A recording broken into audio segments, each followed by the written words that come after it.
I've always been the kind of guy who prefers the background. I let other people shine. I built our home that way too, literally and figuratively. Laura was the voice, the face, the charm. I was the scaffolding, the quiet structure underneath. Never needed the spotlight. I figured when you love someone, that's what you do. You support them. You root for them even when you're not being seen. But there's a difference between being behind someone and being erased. It happened on a Friday night. Iron Edge Health, the company Laura and I both technically worked for, was hosting a formal dinner at the Marlowe Hotel downtown. They had rented out the rooftop ballroom, brought in gourmet catering, white wine spritzers flowing like water. It was a celebration in her honor. Laura had just been promoted to Regional Director of Business Expansion, a huge deal. She'd been angling for it for 2 years.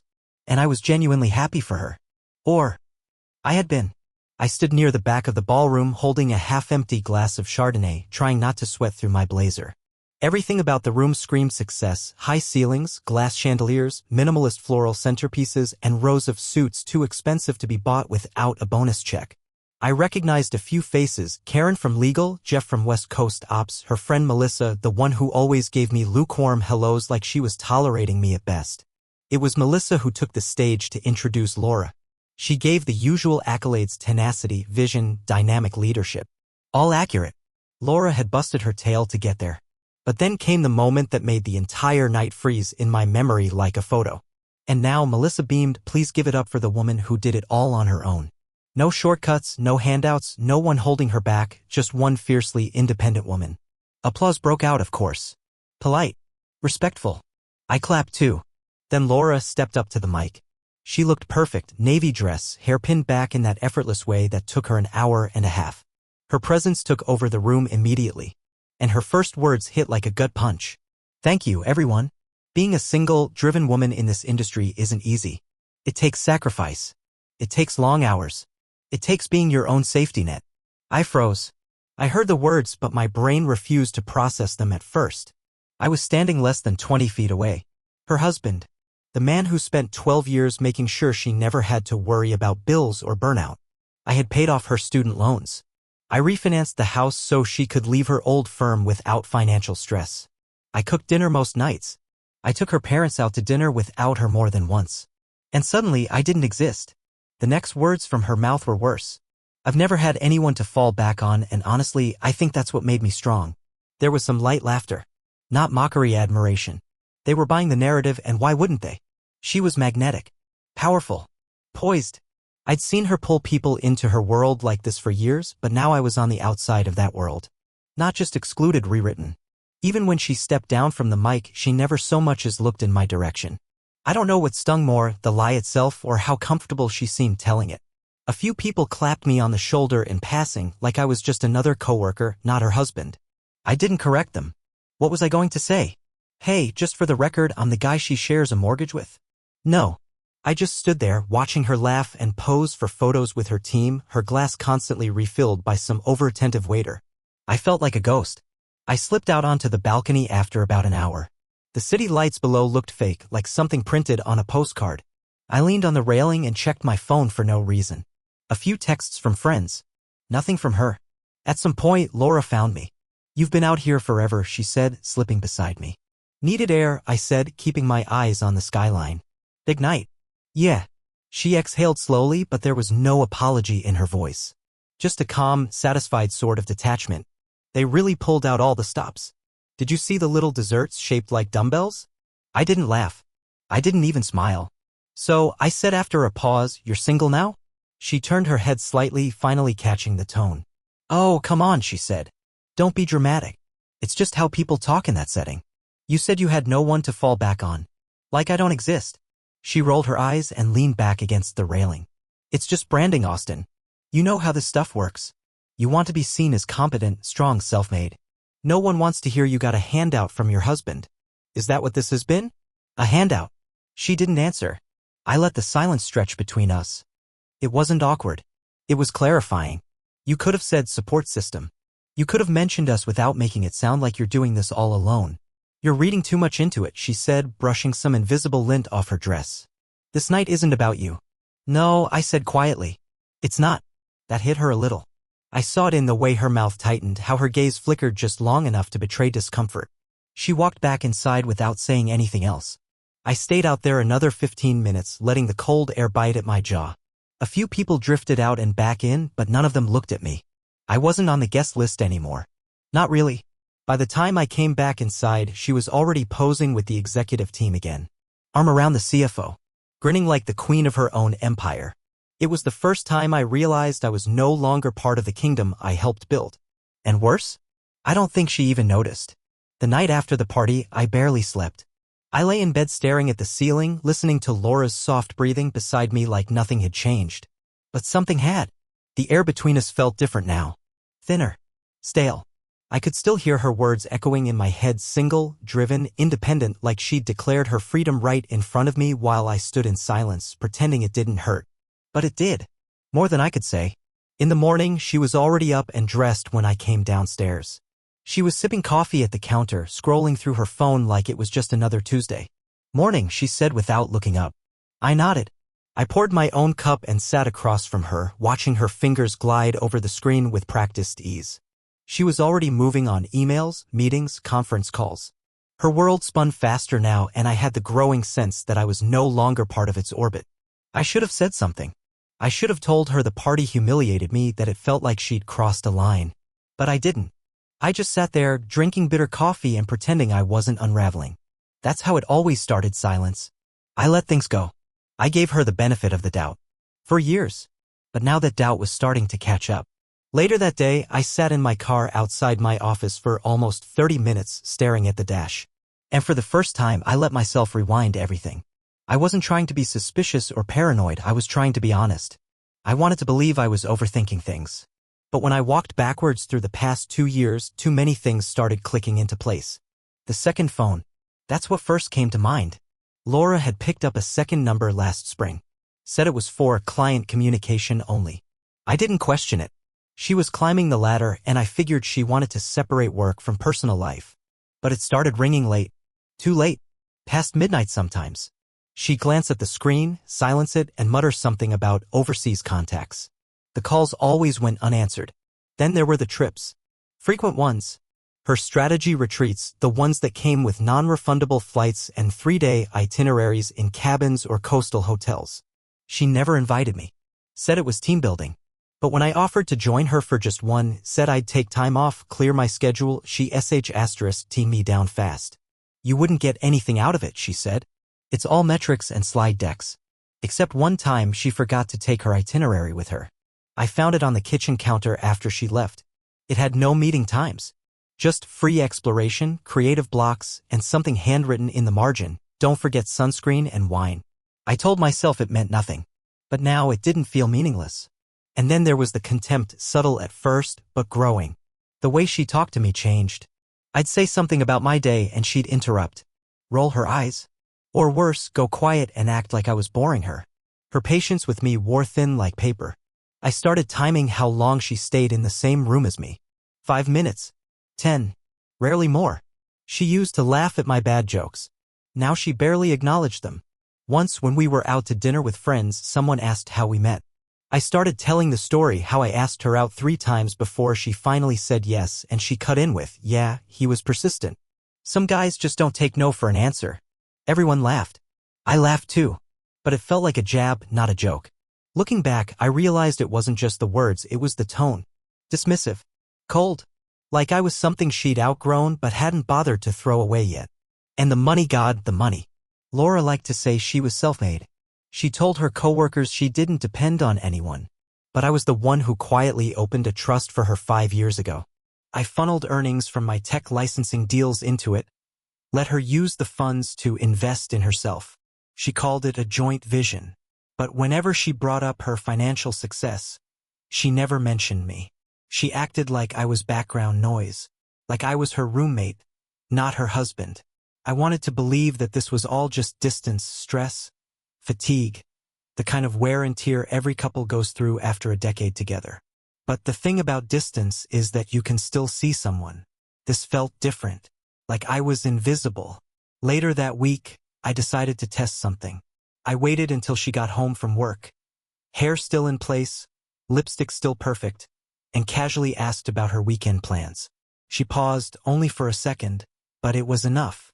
"I told you," she said, brushing past me into the kitchen. "I'm going to the cabin. With the girls." "You didn't tell me," I replied evenly. She turned to face me, eyebrows raised. "Really? I thought I mentioned it. We planned it weeks ago." She hadn't. I was sure. I nodded anyway. "Sounds fun." She relaxed, smiled. "Yeah, it'll be good to unplug." She left early Friday morning, bags packed and enthusiasm dialed up. She kissed me on the cheek like a sister would. Told me not to wait up Sunday night. "We'll probably get back late, depending on traffic." That whole weekend I stayed quiet. I didn't call, didn't text. I just watched her social media, which had nothing about the cabin, by the way. No tagged friends. No group photos. Just a single picture of a lake, vague and sterile. No caption. It was eerie. So on Sunday afternoon, I did something I never thought I would. I got in the car and drove to the cabin myself. I bought that place for her. Years ago. She called it her escape. Her creative zone. A little A-frame tucked near the lake, 2 hours from Portland. I'd only been there twice. She said it was too small for both of us. But I kept paying the taxes, the utilities, the maintenance crew. I kept it warm so she could keep it distant. I parked a little ways down the road, out of sight. Her car was already there. IK** led the engine and sat still, windows cracked. There was laughter inside. Male laughter. Not a recording. Not a show. Real. And relaxed. I stepped out of the car slowly. My heart was beating in a strange, detached rhythm. Like it knew what I was about to find before I did. I walked closer. Didn't knock. Didn't speak. I stood far enough to stay hidden but close enough to see through the cracks in the blinds. The door was cracked open. Just enough. She stepped outside onto the porch. She was barefoot, wearing a man's flannel shirt. Her hair was tied up casually, like she just rolled out of bed. She held a glass of wine in one hand and laughed at something the man beside her said. He was tall, clean-shaven, relaxed. His hand was resting on her knee. She didn't move it. I stood there for 5 minutes. Filmed 30 seconds. Not because I wanted to catch her, because I needed to stop doubting myself. When I got back in the car, I didn't cry. I didn't scream. I didn't feel anything I expected to feel. There was no shock. Just confirmation. This wasn't a slip. This was a second life. One she built while I paid the bills and stayed quiet. And in that silence, she'd already said goodbye. I didn't drive straight home. Couldn't. My hands were steady, but my thoughts were a mess. Sharp, scattered, impossible to hold. I stopped at a gas station a few miles down the road and sat in the parking lot. Engine off, both windows cracked. The smell of pine was still on my jacket, clinging like smoke. My phone rested in my lap, screen dark, but inside it was the footage, the evidence. A quiet, damning truth wrapped in pixels and silence. I didn't rewatch it. I didn't need to. She had smiled at him. Not the smile she gave at work or the polite one she reserved for dinner parties. It was the other one, the one that used to belong to me. That small, unguarded grin that meant she was exactly where she wanted to be. That was the part that stayed with me. Not the shirt. Not the hand on her knee. Not even the glass of wine that, I later realized, had come from a bottle I bought her for our anniversary. It was her face. Her joy. I drove back to the city late. It was almost midnight when I reached the apartment. She wouldn't be home for another day. I let myself in quietly, out of habit. Flipped on the hallway light and walked through the living room like a stranger breaking in. Everything was in its place. Neat, untouched. But now it felt like a museum of a life I no longer lived in. The bookshelf I built. The wedding photo still framed on the mantel. Her favorite blanket on the back of the couch. The one I always folded no matter how many times she left it crumpled. I sat down, phone in hand, and opened my email. I uploaded the video. Not to send. Not yet. Just to back it up. I created a folder, labeled it Lake House, and dropped the file in. Then I closed the laptop. For the first time in years, I didn't feel confusion. Or hope. Or longing. I felt clarity. The next morning, I took the day off. Called in sick. My voice was calm and practiced, like I'd said it 100 times before. I let them believe whatever they wanted. Laura texted me at 9:14 a.m. Made it back early. Went for a run. You good? I didn't respond. Not right away. I waited exactly 2 hours before texting back, just tired. Might take a nap. She didn't reply. I spent the rest of that day in motion. Not emotionally, but logistically. I started gathering documents, digital and physical. Bank records. Business registrations. Corporate correspondence. Things I had let her manage or ignored because I trusted her. I logged back into the cloud accounts I hadn't touched in years. The passwords were muscle memory, buried deep but still there. And there it was, Iron Edge Health. My name was nowhere visible. But I found it in the bones. In the source code. In the original ownership documents buried behind layers of legal names and shell entities. The company had grown since I'd handed off the reins, but I still held the foundation. Quietly. Strategically. I'd stayed invisible by design, letting Laura and her boardroom entourage take public credit while I consulted from the shadows. Now that invisibility was leverage. I reached out to Eli, a corporate attorney I hadn't spoken to in over a year. We met for coffee in a tucked-away shop downtown. He didn't ask many questions, just scanned the files on my tablet and nodded slowly. Want to go nuclear? He asked. No, I said. Not yet. Then what? I want facts. I want control. Not revenge. He smiled like he'd heard that before. Fine, he said. But facts? They come at a price. I'm not worried about the money. And I wasn't. Not anymore. That evening, I got home to find Laura already in the kitchen. She was humming, barefoot, a glass of wine in one hand. Same bottle from the cabin. She had no idea. Hey, she said brightly. You okay? You've been quiet. I gave a small nod. Just tired. Like I said. She moved closer. Her tone softened. You sure you're not mad at me? Why would I be mad? I don't know. Just feels like something's off. I turned to look at her fully. You tell me. There was a pause. She blinked once, slowly, and tilted her head. You're being weird. I smiled faintly. So are you. She laughed a little too hard. Okay, I get it. Cabin weekend, blah blah. You think I needed a break from you? Did you? She didn't answer right away. Then, I just needed to clear my head. You've seemed distant lately. I wanted to laugh. Distant? I had been bending over backward for years. Showing up, cleaning up, shutting up. But I didn't argue. I just sipped water and watched her face. Are we okay? She asked. We're fine, I said. She leaned in and kissed my cheek. Good. Let's not turn every quiet day into a crisis. I nodded. Of course. She went back to the living room. I went into the bedroom, locked the door, and kept gathering files. Over the next few days, things settled into a surreal routine. She acted normal, chipper even. She started wearing more perfume again, working out more often, asking me fewer questions about my day. It felt like she had already moved on from something I hadn't even confronted her about. But I was watching now. I started keeping a timeline. Each day documented in a simple spreadsheet, phone calls, messages, locations. I started looking at our joint finances differently. Found recurring charges for services I'd never heard of. One of them was a consulting retainer, $4,000 a month, labeled LuxEdge Talent. I looked it up. The business address was a P.O. box. But the registered owner? Melissa. Her best friend. The same Melissa who introduced Laura on stage at the party. The one who knew the right applause lines. The one who always looked at me like I didn't belong. It wasn't just an affair. It was a network. I sent everything to Eli. I started writing down questions. Real ones. Not about the affair, I already had that answer. But about the bigger lie, who else knew and for how long? On Friday, I finally called Alan Chu, the CFO Laura always raved about. He picked up on the second ring. Austin? Wow. It's been a minute. Yeah. Thought I'd check in. Been following your work with the NorCal expansion. Impressive. There was a pause. Thanks. Laura's been steering most of that. Has she? Sure. I mean, she pitched the funding model. Right? From my projections. Another pause. Longer this time. Your projections? From my old notebooks. You remember those, right? Of course. I ended the call shortly after. No threats. No accusations. Just a breadcrumb.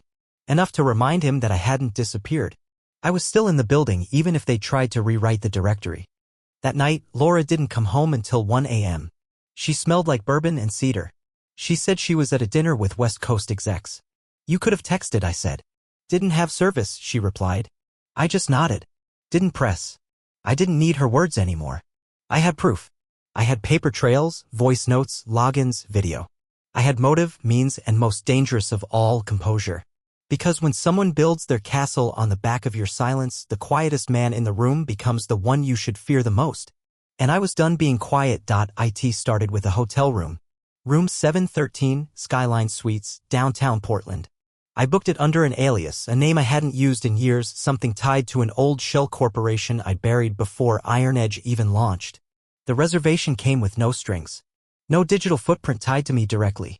That was the point. If Laura had a secret life, I needed one too. I left the house with a single duffel bag and a laptop.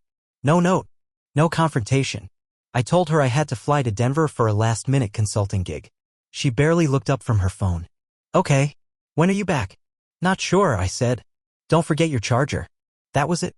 No kiss. No questions. Just indifference wrapped in convenience. As the elevator doors closed behind me that morning, something inside me clicked into place. I wasn't just hurt anymore. I wasn't spinning in circles wondering what I'd done wrong. I was awake. My first night in the hotel was uneventful. Quiet. Sterile. Just me and the buzz of a city I'd helped shape, now watching it from the shadows. The skyline outside my window felt unfamiliar, even though I'd walked those streets for years. That's what betrayal does, it steals the home out of your home. The next morning, I opened my laptop and got to work. I didn't start with Laura. I started with Iron Edge. That company wasn't just hers. It never had been. Long before it became a recognizable wellness brand, before the branded gyms, the nutrition programs, the podcast circuits, it was my idea. I'd written the algorithms that matched fitness programs to behavioral archetypes. I'd funded the pilot project from my own software royalties. When it launched, I let others take the credit. I thought staying anonymous would keep things clean. But anonymity can become erasure. So I started reclaiming my name piece by piece. First, I logged into the master database, something only 3 people on the planet had access to. I was one of them. The credentials still worked. I didn't access anything sensitive at first, just reviewed log activity, pull requests, admin changes. The metadata told a story. Laura had been manipulating projections, retrofitting reports to match inflated regional KPIs. Nothing technically illegal, but deeply unethical. Designed to attract outside investment and justify her promotion. It wasn't just opportunism. It was theft. I downloaded a copy of the server logs and flagged every transaction tied to her executive ID. Anything that reeked of performance manipulation or suspicious routing, I marked it. I wasn't planning to go public. Not yet. But I wanted my insurance in order. Next, I contacted Ryan Calder, an independent forensic auditor I'd worked with back when I was building app infrastructures for biotech startups. Ryan owed me a favor. A big one. I sent him an encrypted folder and a single message. Find the rot. Quietly. He replied 10 minutes later. Understood. No footprints. 72 hours. While he worked, I turned my attention to the board. Most of them barely knew me. My name was on archived memos and founding documents, but they'd never seen my face. That was intentional. Laura always said it was cleaner if the founder stayed invisible, easier to shape the story. I agreed back then. Yeah? Not so much. I dug through my old contacts, not the ones Laura knew about, but the real ones. The people behind the people. I reached out to Miles, a retired venture partner who'd quietly helped fund our second round through a proxy account. I gave him a call, filled him in, and told him exactly what I needed. You're really doing this? He asked. Yes. Even if it gets ugly? It's already ugly. He grunted. Then let's get to work. That night, Laura texted me again. You okay? Haven't heard from you. I replied 2 hours later. Still in meetings. Sorry. Love you. It was the last time I used those words. Not because I wanted to pretend, but because I needed her to. Every move had to be quiet. Controlled. I wasn't planning to ruin her. I just wanted the truth to be undeniable.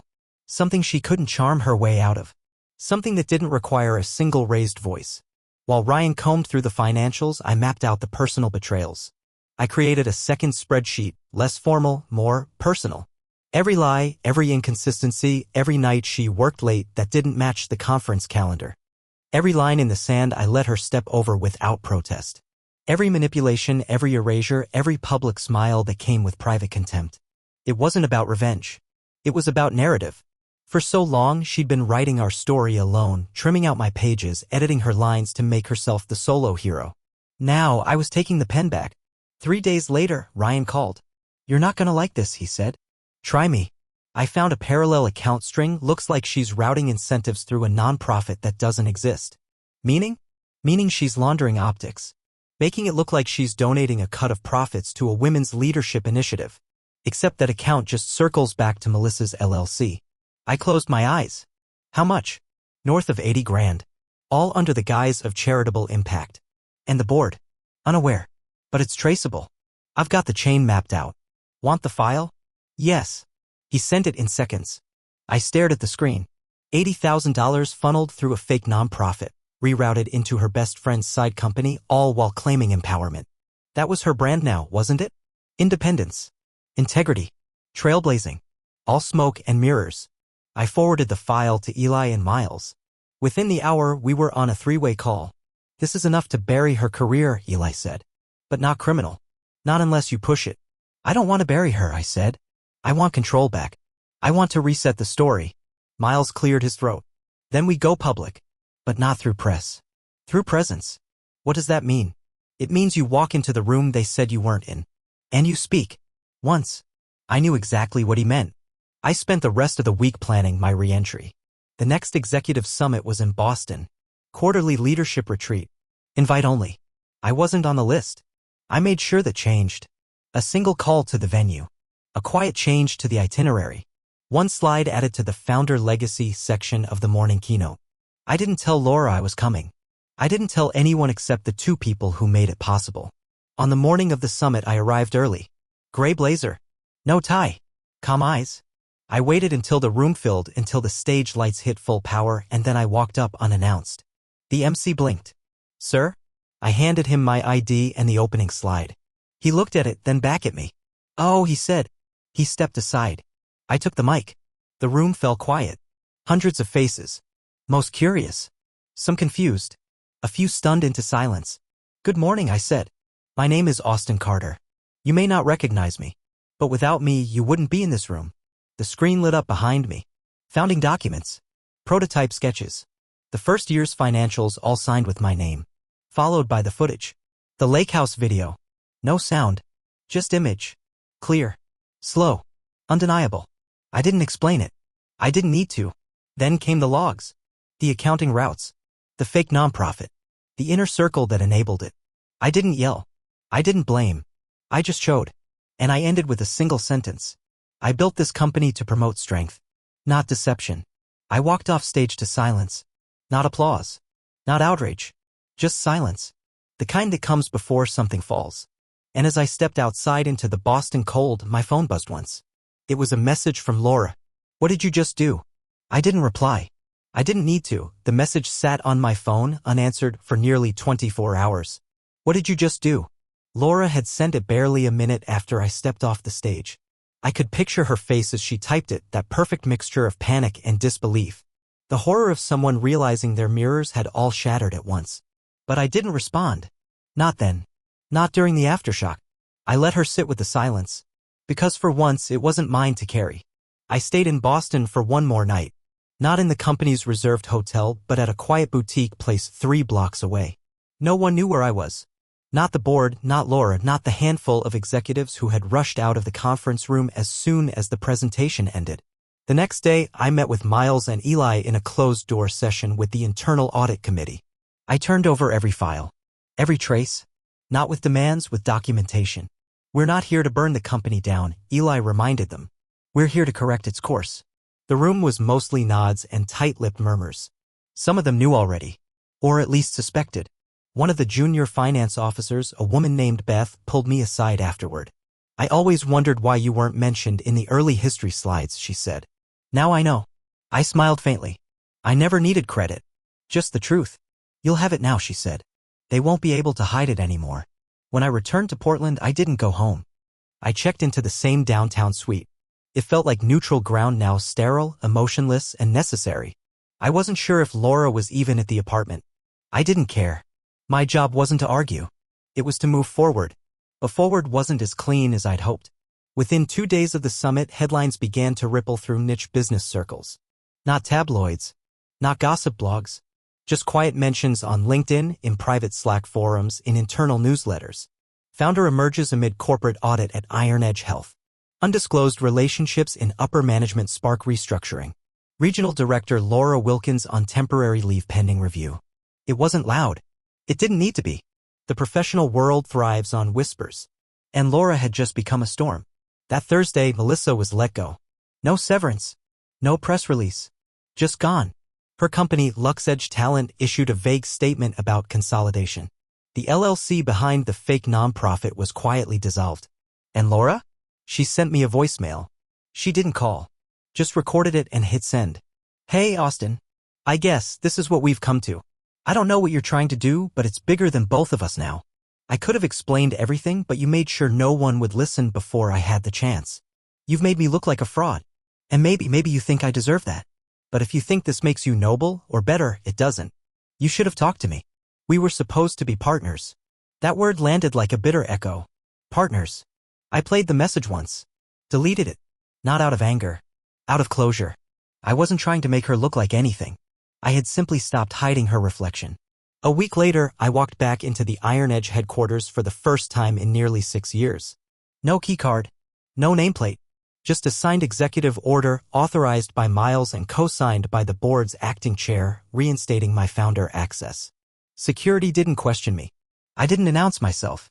I took the elevator to the top floor, walked through the hushed lobby, and stepped into the conference room where I'd once drafted the company's charter on a whiteboard with 3 dry erase markers and a Red Bull. Now the whiteboard was glass. The logo was everywhere. So was the silence. When the board entered, they didn't sit across from me. They sat beside me. We've terminated 4 department heads, the chair said. 2 were complicit in Laura's reporting chain. 1 in HR. The other in media relations. What about Laura? I asked. She's not contesting the review, he said. She's already withdrawn her name from consideration for the executive slate. So she's staying? Only for 30 days. We've offered her the option to resign quietly. No lawsuit. No press statement. Just gone. And if she declines? We're prepared to go public. I nodded once. That night, she showed up at the hotel. I don't know how she found me. Maybe she checked my credit card records. Maybe she guessed. Or maybe after all these years, she still knew my patterns. She knocked, not hard. I opened the door. There she stood, same coat, same earrings, same perfect posture, but something was missing. The polish. The confidence. She looked like someone standing in the ruins of a house she didn't realize was burning. You're here, she said quietly. I am. She stepped inside without being invited. She scanned the room like it was a crime scene. Is this where you've been hiding? I haven't been hiding.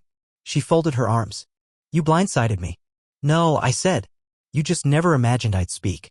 We stood in silence. The tension wasn't electric. It was heavy. Like fog. You didn't have to do this, she said. I did. You could have come to me first. I did. Dozens of times. You just didn't hear me. Her eyes filled, but no tears fell. She blinked them back like a reflex. Controlled. Practiced. I didn't mean for things to get like this. You meant every choice you made, I said. That's the problem. I built that company, Austin. No, I said. You built your image inside a company I built for both of us. She looked away. For once, she didn't argue. After a long pause, I opened a drawer and pulled out a document. The divorce papers. I don't want a scene, I said. You don't owe me an apology. I'm not here for revenge. But I need you out of the apartment by Monday. I've included a prenuptial clause citing reputational harm which waives your share of joint assets. You agreed to it 10 years ago. It's enforceable. She stared at the papers. You came prepared. I stopped waiting. She picked up the envelope but didn't open it. What happens now? She asked. Now? I shrugged. Now, nothing. We walk away. After everything? Especially after everything. She moved toward the door. Paused. I did love you, she said. I know, I replied. That's what makes this so hard to hate. She left. Didn't look back. Didn't need to. The following week moved fast. The audit results were finalized. Financials rebalanced. A statement went out internally, restructuring in progress. My name wasn't in it. It didn't need to be. But for the first time, my influence was acknowledged, not publicly, but operationally. I wasn't in the shadows anymore. And Laura? She moved out in one day. Her things were packed in silence. A moving van came at 6 a.m. I stayed at a friend's house while it happened. When I returned, there was nothing left of her. Not even a note. But on the counter, propped against the toaster, sat a single photograph. Us. From 5 years ago. Smiling, messy, tired. Real. It wasn't a message. It was a memory. One she wanted me to see. But that life? That life was over. Not burned. Not destroyed. Just complete. And I was ready to begin the next one.